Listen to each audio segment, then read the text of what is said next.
Hi viewers, this is doctor Shilpa. నేను ఈరోజు egg freezing, sperm freezing, ovum freezing అంటే ఏంటి చెప్పదలుచుకున్నాను.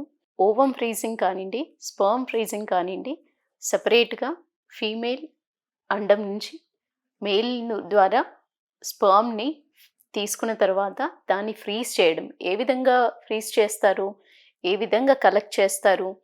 ఓవం కలెక్షన్ అనేది ఎప్పుడైతే ఒక ఫీమేల్ని ప్రెగ్నెన్సీ గురించి ప్లాన్ చేస్తున్న టైంలో ఓవం ఫార్మేషన్కి మెడికేషన్ ఇచ్చిన తర్వాత ఎప్పుడైతే ఆ ఓవం అనేది మెచ్యూర్డ్ ఫాలికల్ కింద ఫామ్ అయినప్పుడు, సెల్ అనేది మెచ్యూర్డ్ ఫాలికల్ కింద ఫామ్ అయినప్పుడు వాళ్ళని ఓవం పికప్ కోసం పోస్ట్ చేయడం అంటూ జరుగుతుంది. ఒక్కోసారి సెడేషన్ ఇచ్చి, అంటే పేషెంట్కి అనస్థీషియా లాగా ఇచ్చి ఓవం పికప్ అనేది చేయడం జరుగుతుంది. ఈ ఓవం అనేది పికప్ చేసిన తర్వాత దాన్ని సర్టెన్ సెల్ వరకు పెరిగిన తర్వాత ఫ్రీజ్ చేయడం అంటూ జరుగుతుంది. ఇది ఎప్పుడు ఓవం పికప్ అనేది ఒక పేషెంట్కి ఎంబ్రియోస్ కానివ్వండి, ఎగ్ కౌంట్ తక్కువ ఉన్న వాళ్ళకి కానివ్వండి, క్వాలిటీ ఆఫ్ ఎగ్ సరిగ్గా రావట్లేదు అన్నప్పుడు, లేదా బ్యాడ్ ఆబ్స్టిక్ హిస్టరీ అంటే మల్టిపుల్ అబార్షన్స్ జరిగినప్పుడు కానివ్వండి, లేదా వాళ్ళకు వచ్చే అబార్షన్ రేట్తో పాటుగా కన్సెప్షన్ అనేది స్టిమ్యులేషన్ ద్వారా జరిగినప్పుడు, ఐయుఐ ద్వారా జరిగినప్పుడు వాళ్ళ ఎగ్ని వాళ్ళు ప్రిజర్వ్ చేసుకొని పెట్టుకున్నట్టయితే వాళ్ళకి బ్యాకప్ లాగా, అంటే ఒకవేళ న్యాచురల్ కన్సెప్షన్ ఐవీఎఫ్ ఇష్టపడకపోయినా న్యాచురల్ కన్సెప్షన్ ద్వారా ట్రై చేసి అసలు ఏజ్ అంటూ పెరుగుతూ ఉంటుంది కదా, ఆ ఏజ్ ఫ్యాక్టర్ అంటూ రాకముందు మనకి సేవ్ చేసుకొని పెట్టుకున్నట్టయితే బ్యాకప్ కింద ఉంటుంది.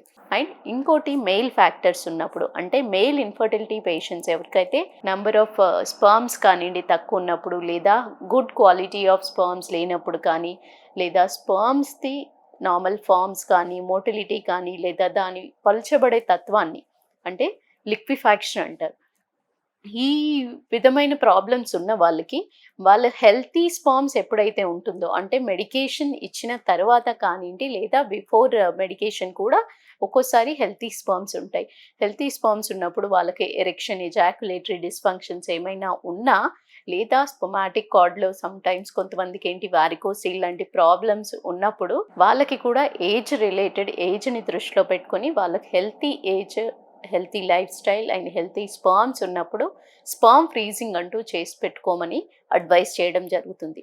ఎందుకంటే ఎప్పుడైతే న్యాచురల్ కన్సెప్షన్, స్పాంటేనియస్ కన్సెప్షన్ ద్వారా ట్రై చేసి ఫెయిల్ అయినప్పుడు దెన్ వాళ్ళ స్పర్మ్ అంటూ వాళ్ళకి యూటిలైజ్ చేసుకునే అవకాశం ఫ్యూచర్లో ఐవీఎఫ్ ద్వారా వెళ్ళడానికి కూడా అవకాశం ఉంటుంది. అదేవిధంగా కొంతమందికి ఏంటి ఎగ్ ఫ్రీజింగ్ అడ్వైస్ చేయడం జరుగుతుంది. ఎగ్ ఫ్రీజింగ్ అంటే స్పర్మ్ని కానీ ఓవంని కానీ యూనియన్ ఫర్టిలైజేషన్ అనేది ఆర్టిఫిషియల్గా చేసిన తర్వాత ఎప్పుడైతే ఎగ్ వస్తుందో ఆ ఎగ్ని ఫ్రీజ్ చేసి పెట్టుకుని, దీన్ని ఎంబ్రియో అంటారు. ఎంబ్రియోని ఫ్రీజ్ చేసి పెట్టుకున్నప్పుడు ఆ ఎంబ్రియోని డైరెక్ట్ ఇంప్లాంటేషన్ చేయడానికి మనం అనుకున్న టైంలో, అంటే ఎప్పుడైతే ఫ్రీజ్ చేసి పెట్టుకున్న తర్వాత ఎప్పుడైతే యూటరస్ అనేది రెడీ టు యాక్సెప్టెన్స్ లాగా, యూటరస్ ఇన్నర్ లైనింగ్ మంచిగా ప్రిపేర్ అయ్యి చుట్టూతా ఉన్న ఎండోమెట్రియోటిక్ సబ్ ఫర్టిలిటీ కాజెస్, మిగతా ఫర్టిలిటీ కాజెస్ ఏదైతే యూటరస్ మొబిలిటీ కానీ, అంటే బిడ్డ ఎదగడానికి సరిపడా వాతావరణం ఏర్పడిన తర్వాత అప్పటి వరకు వాళ్ళ ఎంబ్రియో ఫ్రీజ్ చేసి పెట్టుకున్నట్టయితే ప్రెగ్నెన్సీ అంటూ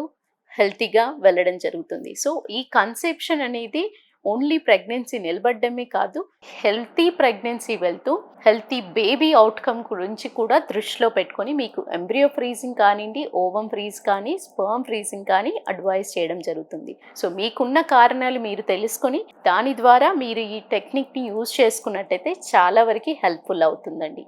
థ్యాంక్ యూ. నమస్తే.